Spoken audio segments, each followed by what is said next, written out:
ಆಯ್ತು ಈ ವಿಡಿಯೋ ನೋಡ್ಕೊಂಬನ್ನಿ, ಆಮೇಲೆ ಫನ್ನಿ ಕಮೆಂಟ್ಸ್ ಹೋಗೋಣ. ಆಗಿನ ಕಾಲದಲ್ಲಿ ಒಂದು ಗಾದೆ ಇತ್ತು, ರವಿ ಕಾಣೋದನ್ನ ಕವಿ ಕಂಡ ಅಂತ. ಆದ್ರೆ ಇವಾಗಿನ ಅಪ್ಡೇಟೆಡ್ ವರ್ಷನ್ ಏನ್ ಗೊತ್ತಾ, ಬಾಯ್ ಫ್ರೆಂಡ್ ಕಾಣೋದನ್ನ ಬೆಸ್ಟಿ ಕಂಡ.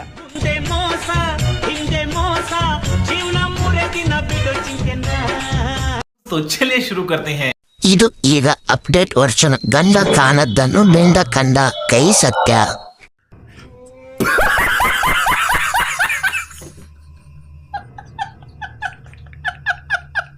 ಇವು ಯಾರಿಗೆ ತೋರಿಸ್ತಿರೋ ಅವರೇ ಕಾಣಿಸ್ತಾರೆ. ಅನುಭವ ಜಾಸ್ತಿ ಆಗಿದೆ ಅಲ್ವಾ ಗುರು?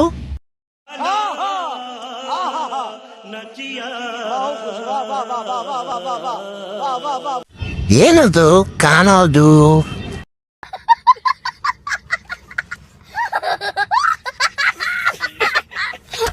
ಈ ವಿಡಿಯೋ ಇಷ್ಟ ಆದರೆ ಲೈಕ್ ಮಾಡಿ, ಶೇರ್ ಮಾಡಿ.